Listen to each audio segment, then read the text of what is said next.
for the campaign, for the scenario. Just to reiterate, we're gonna pick up the threads on Anya's part after Alyssa and Ilinia left. Let's go.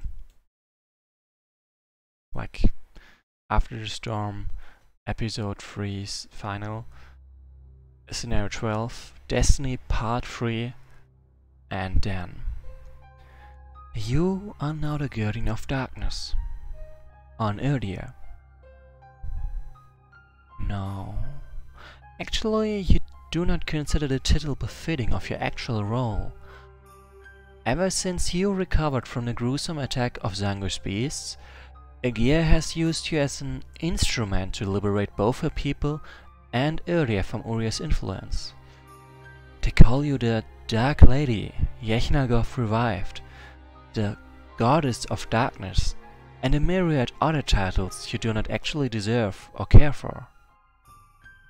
You feel like a pawn in someone's game, but you are not quite sure anymore for which side you play. Things were far easier when Ilinia was around. You admired her stalwart sense of righteousness. You admired her courage in confronting the most fearsome enemies faced by Erdia in this era. Enemies once thought invincible, now fall and destroyed forever. However, after reading the journals of Gallus, Ilinia, and Aegon, you cannot help but feel profoundly disheartened. You grew up hearing of Ilinia's feats from Eloran and Tara. Now that you know more about her and are nearly her equal in power, it all suddenly feels vain and pointless. So many things could have been avoided if Uria and her people did not monopolize access to knowledge about your destiny. A sentiment of uselessness suddenly overwhelms you. You're a fraud. You have not even been able to control the darkness that keeps Naya and Zela's light from reaching Erdia's surface. For how long does Aegir intend you to play your act for the Chaos Rebels? If only you could consult Ilinia about the matter. If only the other Guardian of Darkness, Alyssa, had stayed on Erdia instead of taking a friend to that alien world. If only Ilinia told you to trust your heart. But you're not quite sure you can do that anymore. After all, it was your heart that deceived you in the first place. It blinded you to Ilinia's actual plan, and it fooled you into thinking that perhaps she would ever consider you as anything more than a friend. But enough of that emotional nonsense. Your role as Guardian of Darkness is to make decisions with your mind, not your heart. You've gathered all the knowledge you need for making a decision now. What does your mind tell you? Find a teleport glyph leading to the breach side. So, there's absolutely nothing else of value encoded into this crystal glyph. Time to move on. So yeah, exactly. If you want to know what's written in there, just check the previous stream. So, not that way apparently. So, just a reminder, I'm still the Guardian of Darkness. There's not much that can threaten me. Whoops. Oh. Bit too sensitive there. Actually, let me check my preferences. No skipping. And combat is shown, that's great. Hey, there's a lot of them. But yeah. Oh, this bug. But, well, nothing that can be done about that. So this should work. Yep, sound effects are back. Boom. Magical and 4 attacks, that's nice.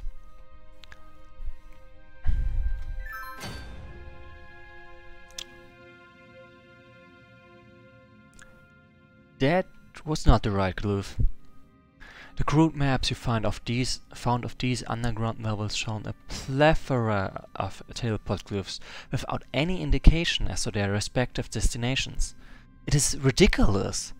Whoever built this stronghold did not know the first thing about proper organization. Well, there's no going back now.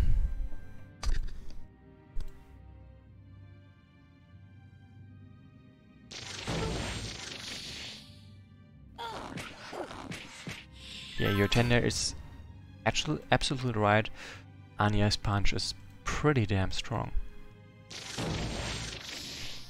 Certainly enough to deal with a couple of drones. Oh, I've gotta go over there. Huh, this one was armored, since I dealt less damage to them.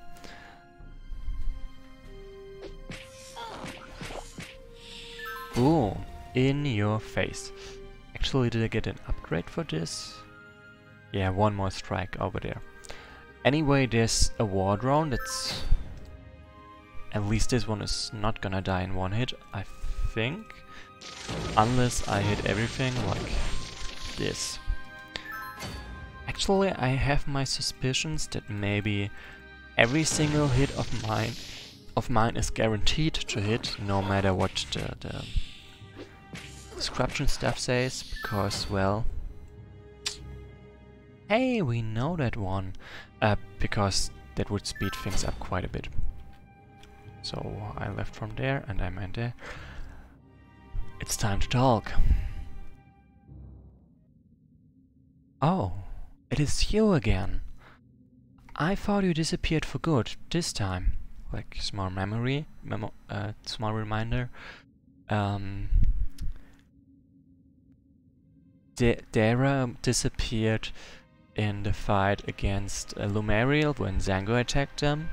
But she returned back for the big fight in the Chaos Citadel when you stormed it. It has been a while. Have you pondered the matter of destiny yet? What do you mean? I must not have talked to you about it. My apologies. You need not worry about it for now. I've so many questions. Child does not have answers for you anymore, sadly. Am I ever going to find out what happened to my parents after I was born? As a matter of fact, yes. I opted not to tell you the entire story out of concern for your emotional state in battle. But I can finish it now if you would like.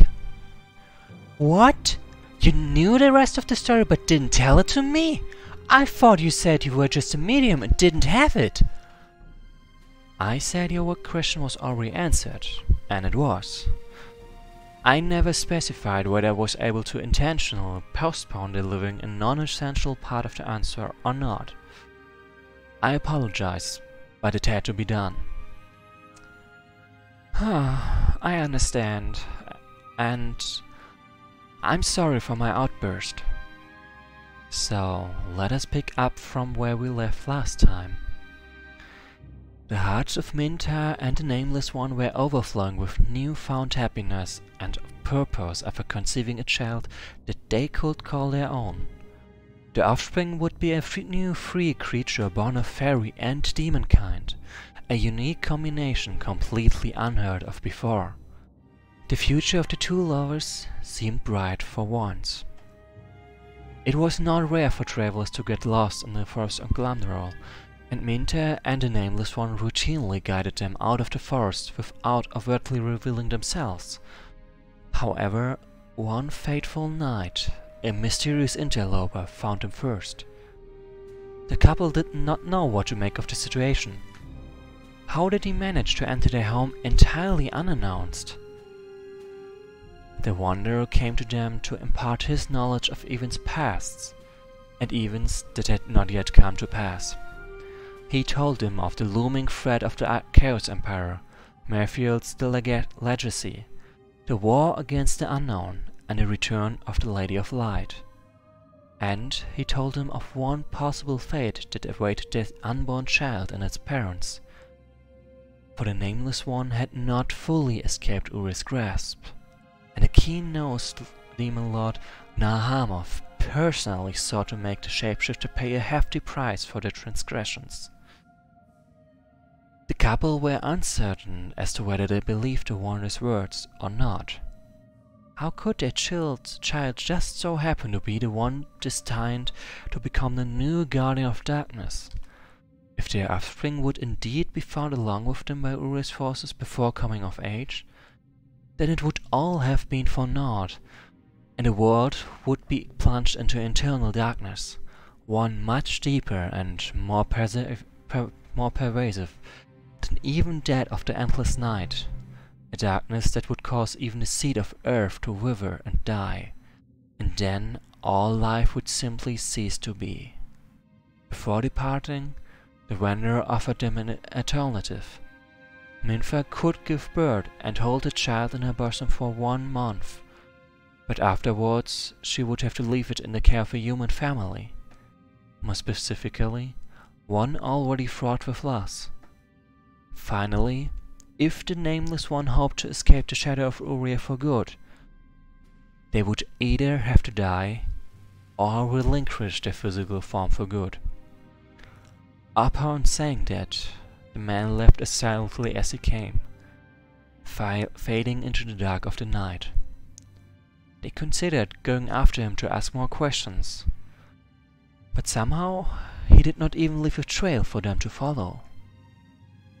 9 months they spent pondering the Wanderer's words. 9 months they spent hoping that what they heard was naught but the ravings of a senile man. But rumors of Chaos Empire incursions began to spread again around the marches, and the Nameless shapeshifter caught wind of them as well. Their rendezvous with the vengeful demon lord was imminent. Neither of them ever imagined they would be faced with a decision that would concern not only the fruit of their love, but also the fate of an entire world. Could they really risk dooming their child to certain death when they had the option to give it some semblance of a proper life with humans until the day of its awakening? And so it came to pass that the child was born. The offspring subconsciously took on some of Minfa's feature, due to her being the first thing it saw in the world. The Nameless One and Minfa cared for it for a month, regarding it as the most precious thing in their lives. Stricken with grief, Minfa traveled into the northern country and left the creature in the care of a farmer couple. She thought the exchange would be fair for them, as they had just lost their own newborn to a deadly plague. The humans never thought to question the nature of the unfamiliar child left by their front door in the night. They decided to give her the name of their late daughter and raise her as their own. The Fairy of Resurrection finally returned to Glamdor and shared a last passionate kiss with the Nameless shapeshifter. Together they cast a spell that unbound the soul of the demon from their mortal body. The lovers had agreed to spend the rest of eternity together, no matter if they were unable to embrace one another again. And it was so that the soul of the Nameless One went to an eucalyptus tree, and Minfa went back to her original form to keep them company, right where she first found them. When the demon lord Nahamoth found the corpse of his former slave, he could only growl and trample the forest in frustration for being denied his revenge. I don't know what I was expecting. I think I know exactly which forest that was. I had been there before. They would not have been able to tell you. The entire forest, it doesn't exist anymore. The entire place. Oh gods. I could have killed him. I could have killed Nalhamoth. You did not know. But it wouldn't have changed anything, would it? They could have taken me with them deep into the country, and we would have all survived together. It was a risk they chose not to take. Choices, huh? It's all down to choices. Do they even matter in the end? What am I supposed to do now? I think you already know what you're going to do. It is not even going to be a choice, is it? What do you mean? What do you next is a constant. No matter how you get here, you always do what you want to do, as well as what is expected of you. They do not have to be mutually exclusive concepts after all. I suppose so? How long have I spent staring into this pond? Whoa. Okay. Let me drink something for a moment. Oh yeah, and I have to enable the sound again. Okay, that's an annoying Wesnoth bug.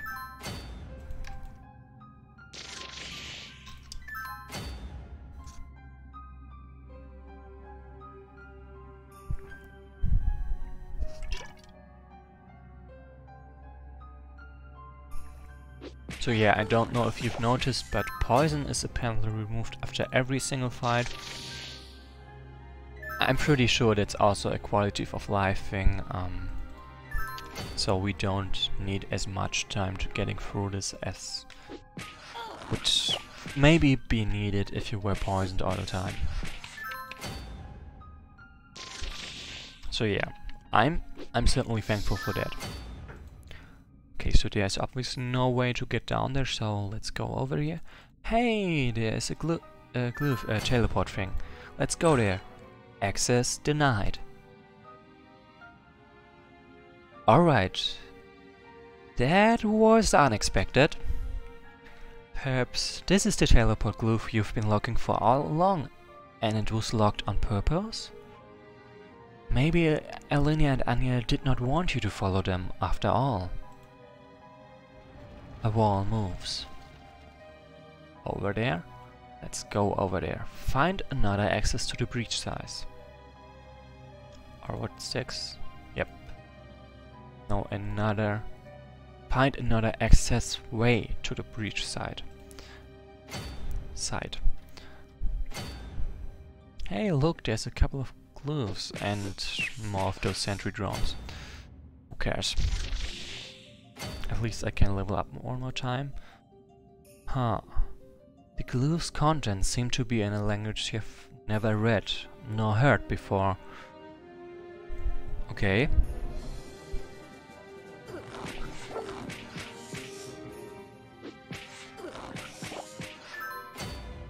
Same for this one. Strange.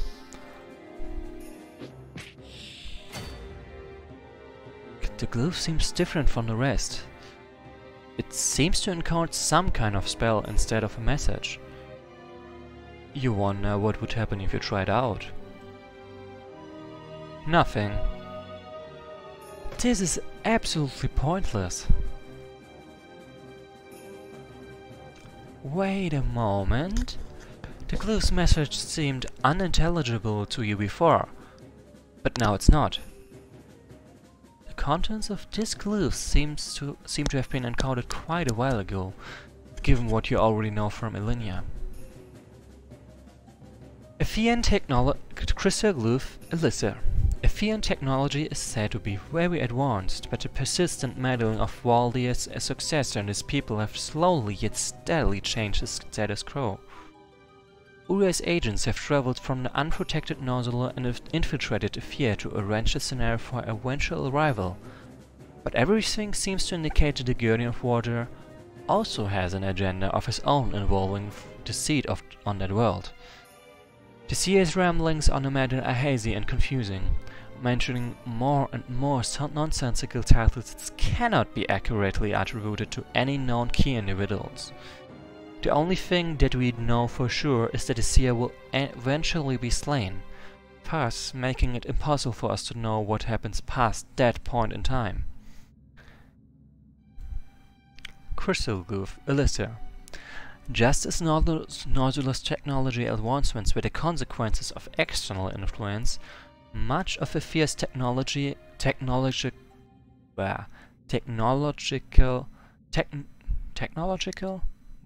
whatever, and cultural advancements have been the consequence of secret exchanges with Nodular and lesser worlds over centuries. In fact, only very recently has Nodular's existence been revealed to Ephirian commoners, sparking all kinds of conflicts between the many ruling countries. Okay, basically political stuff. Crystal Glyph, Aegon. Her mission as the guardian of life of our cycle was subverted by her own will through a series of unfortunate circumstances, but not stopped. Whereas the normal guardian of life would ensure that life can prosper and thrive in their world, Uria has destroyed the lives of countless people in overturned area. However, she's also created life by stealing and embracing technology created on Nodular, as well as ancient Iridia. The scriptures say that the guardian of life should not be able to create life. Crystal Glyph, Aegon. The fact that the Nodulans have access to unprecedented knowledge of the Guardian's biological aspect has been useful to Uria so far, but she fears the day that was foretold by the Seer, in which the new Guardian of Water will arise and attempt to rob the Guardian of Life's rightful prize. Although Uria's agents are Nodulans trying to find this man, or beast, before his awakening can take place, such a task is doomed to failure. Hey, there's a touch blade, trigger blade, whatever. Crystal Glyph, Aegon. Nodular is a large world, even larger than Ephir or Iridia. Around the time I first arrived on Iridia, Nodulans were still a largely ignorant bunch, lacking the boon of magic that the Iridians embraced early on in their world's history. But at some point, their technological development rate suddenly surpassed that of Iridia, or even Ephir. Some say that an external influence contributed to accelerated evolution as a world. Okay, that's all we can get from there. Then Yotende said that Ephir and Nodular sound like fun worlds, and he wishes that we would get a campaign set there someday. Inky thinks that would be also awesome, and technically that was planned, but production never commenced so far. It has a project name, a code name, but it's not being actively worked on as of now. Touch plate triggered. A wall moves. Okay, so I can't get there because I can't fly good enough. Ouch! Hey, those things are alive? Now that's interesting. I had no idea.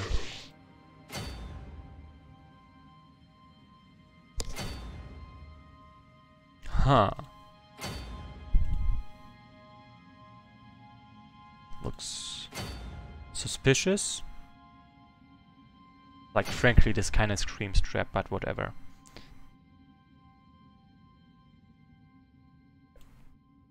Access granted. This seems to be the teleport glyph you were searching for. But do you really want to proceed with this plan? Are you absolutely sure that it is worth it? Option 1. Yes. I am absolutely sure. I need to see Alinea again. I need her. No. Option 2. No. Perhaps I will explore around a little more and try to make up my mind about this. Also just option 3. Nope. But yeah, let's take option 1, because if I say no, then nothing happens.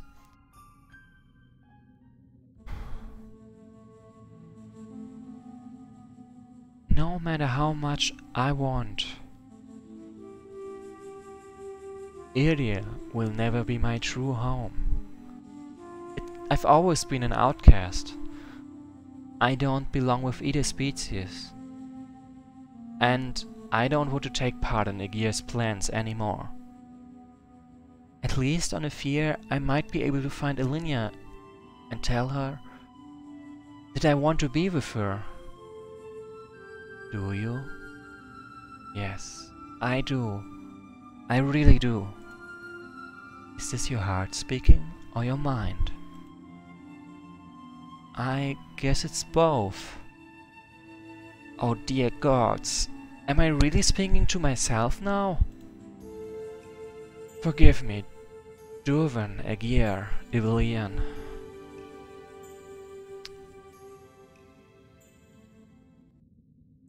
Ooh, something followed. Why do you still hesitate, girl? You're almost there.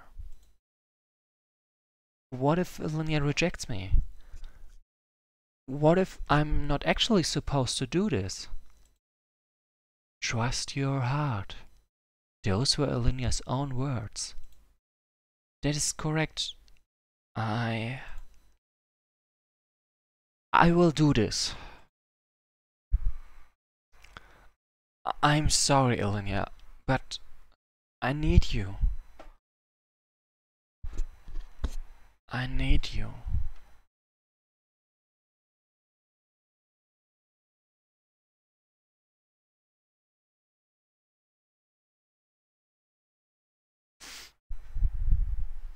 Okay, what? Anyway, that's a scenario. There's one, I think one, maybe two. At least there's still something left to after the storm. And I'm not gonna stream that today. I'm gonna leave it for tomorrow or something, or maybe next week. But not today. So at this point I just say thanks for watching, and if you're following me here, like on Twitch or on YouTube, do consider joining the Wesnoth Discord server, so you can get a Discord role and you get pinged when I announce that I'm going to stream. So if that's something of a concern for you. But for now, thanks for watching and see you next time, at least I hope so.